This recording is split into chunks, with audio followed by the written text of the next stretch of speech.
All right, guys, welcome on in, and thank you for tuning into the GSMC Golf Podcast, brought to you by the GSMC Sports Network.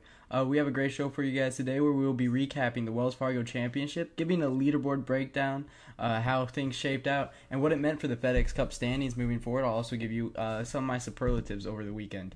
Next, I will be discussing the final round 65 shot from Rory McIlroy, as he was absolutely on fire when it came to Sunday. He was able to come back from, I think he was like 4 shots down on Xander Schauffele going into Sunday. Then we'll be talking about Jimmy Dunn, the architect of the PGA Tour Live Golf framework agreement, as they were trying to merge last year. He has resigned from the PGA Tour board, and what that could mean for both golf tours and merger going forward. We will then make sure you guys stick around for later in the show, when I will be giving you my take on who is the best golfer leading into the major championship, who's playing the best golf going into a major that very stacked field. I believe it has over 120 players in this field. Then we will be ending our show by breaking down the top 10 golfers who I believe need or who gains the most from winning this weekend at the PGA Championship. But before we start, guys, I would like to ask that you like and follow the show. Also, we get a number of questions from viewers that come in during the show. So to ensure that your question gets read live on air, I would ask that you use the tips and donations link that you see at gsmcpodcast.net with your questions. This puts your question at the top of the list so that I can see it. And it also really helps the show. Again, the link is gsmcpodcast.net. And without further ado, guys, we're going to get right into our first segment, which we're talking about the Wells Fargo Championship that happened over the weekend. Rory McIlroy, as you see on the screen right now, for the visual listeners here, Rory McIlroy won the Wells Fargo Championship. This is his second win in the last 2 years. This is his 4th win at the Wells Fargo. This is a tournament and a golf course that he loves. It really plays to his strength. His driver is his strength, and the long course really plays into that. But for this tournament here, it was Xander Schauffele that led for the vast majority of this tournament.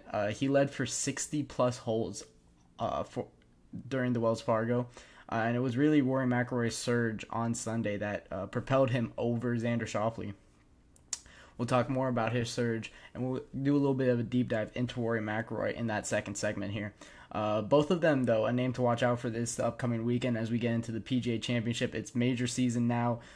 This is the one that really matters. Of course, the Wells Fargo, signature event in golf, so you do want to win it a lot. The signature events being a heavier purse, $20 million was up for grabs, where McIlroy was able to get the majority of that, but it was also 700 FedEx points up for grabs. And with that, Rory McIlroy was 16th in the FedEx Cup standings before this tournament, safely in the top 30 for the Tour Championship, but him becoming 4th from the 700 points that he gained in this tournament really solidifies him into one of those Tour Championship spots. He will be one of the top 30 players going into that tournament.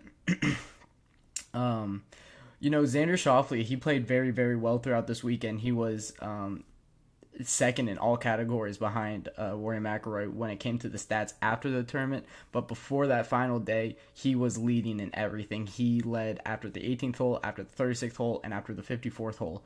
He played near perfect golf the entire weekend. Just had a little bit of a lackadaisical Sunday, and I don't think he was really competing with Rory McIlroy. I'm going to show you Rory McIlroy's scorecard for the whole tournament, but especially for round 4 in that second segment, you'll really see how he was able to win this one. He even double bogeyed 18th, Rory McIlroy did on Sunday, and he still ended up with a 65. Nobody was really competing with this guy. He was out to win this one. And like I said, it's his second tournament win in the last 2 events that he's played for. Playing some really good golf. But Xander Schauffele, man, I can't talk enough good about this guy, how well he played in this tournament. He was very, very impressive, and you just got to give it to him. You got to tip the hat to Xander Schauffele, who, I mean, he got second, still a lot of money, still a good amount of FedEx points, but of course he wanted to win this one, but I still think that he's playing very good golf when it comes down to the tournament that's coming up next weekend. He's definitely a name to look out for. And then Jason Day kind of had a little bit of an underrated week. He coming off of a CJ Cup at the Byron Nelson that he would love to forget. Not able to make the cut on that one in a weak field. It really looked like he was using that tournament to kind of build up some momentum, and he wasn't able to do so.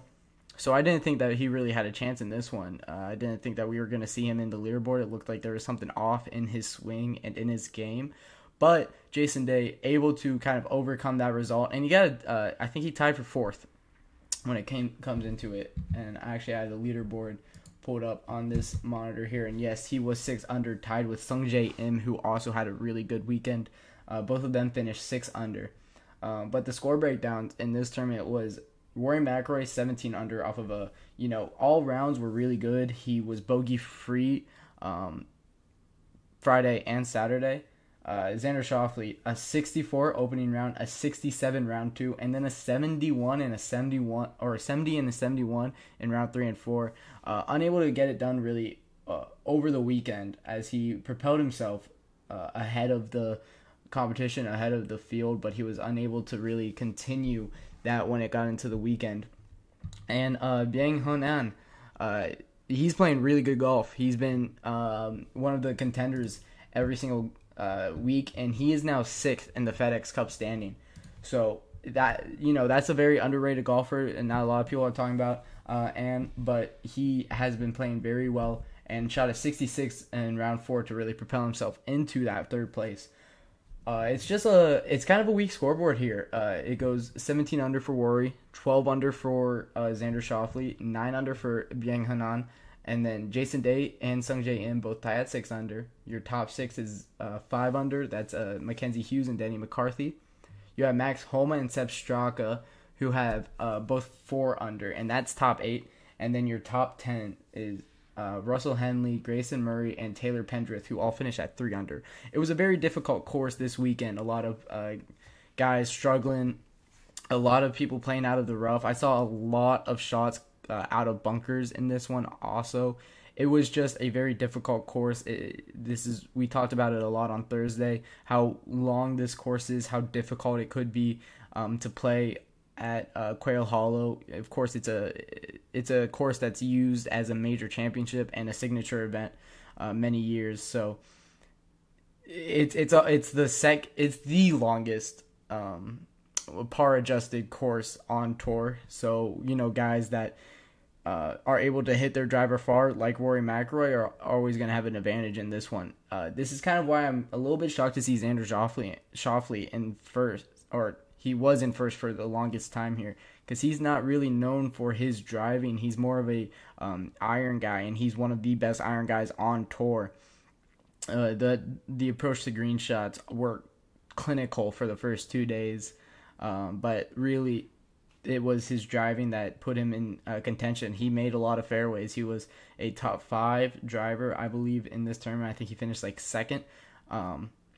So he played amazing. Xander Schauffele did. He just couldn't get this one. Rory McIlroy played amazing down the stretch. As I said, 17 under through the weekend when your 10th place was 3 under. Nobody was competing with Rory McIlroy in this tournament. He really put himself ahead. And really quick, my superlatives for this weekend. You have the best driver. It's Rory McIlroy. It's the guy you see on the screen. 3.911 strokes gained tee to green. 1.529 strokes gained off the tee. His distance was number 1. His accuracy was not as good, but man, he played out of the rough very well, so he didn't really need that accuracy to be amazing. He drove the ball very far this weekend, and that's what he needed to do. The guy with the best irons in this tournament, Xander Schauffele, 1.869 per hole strokes gained on the field. Unbelievable clinical play from him. Gained 7.475 strokes per day on average with his irons on the field. 70.83% of greens in regulation. He hit 51 greens in 72 holes. The tour average is a 55.98. he played 15% above the tour average when it came to greens in regulation, and that's really what got him into contention with Rory McIlroy, who looked above and away the best golfer in the world in this tournament. Best wedges for me, it was Denny McCarthy. Denny McCarthy finished tied for 6th with Mackenzie Hughes at 5 under, but he was scrambling like no other. He shot a par or better on 25 out of the 33 holes that he missed the green in regulation. That is very impressive. Very impressive. That's a 75.76% conversion rate when it comes to scrambling. The tour average is a 57.68. He was playing very well around the greens. Poor iron play. He missed, that many greens. He missed 33 greens in regulation, but he was very good at getting up and down this tournament and getting that ball in. And then Rory McIlroy came second in this stat at 73.91. That's very impressive for Rory McIlroy. Not really known for his wedges, not really known for his up and down game, but it's still very strong. And he reminded all of us of that this weekend. My best player for this weekend, it was, of course, Rory McIlroy, the winner. He gained 5 shots in all aspects to the field. His putting was unbelievable. This is the best I've ever seen Rory McIlroy putt. He gained 4.282 strokes on the field putting. Xander Schauffele was like 0.9 something of strokes gained while putting. So, that's the difference between those two guys. And he was just absolutely clinical on the final day, like we talked about it. Most surprising in a bad way, I would say Tony Finau and Sahith Theegala. Both of them had high expectations when it came into this tournament. Both of them shooting an 8 over at the Wells Fargo Championship. You're going to really hope to see a rebound, of the fan favorite Sahith Theegala, and I would say fan favorite Tony Finau. Both of those guys play kind of like Victor Hovland, like very happy, very just glad to be playing golf for a living. And that's what a lot of people like. And it was unfortunate to see them both shoot 8 over, but I expect a bounce back week at the PGA Championship for both of them. And then most impressive for me, it was Sung Jae Im. Tied for 4th, shot a 6 under. It was very great, very clinical. Sung Jae Im had a very impressive weekend. If you take Rory McIlroy and Xander Schauffele out of it, he's second, and he was very impressive, coming kind of from nowhere. Nobody really had him on their list to play too well at the Wells Fargo Championship. And with that being said, we're going to take our first break right here. When I come back, we're going to be talking about Rory McIlroy and talk about his final round 65 and what it really means going into the PGA Championship this weekend.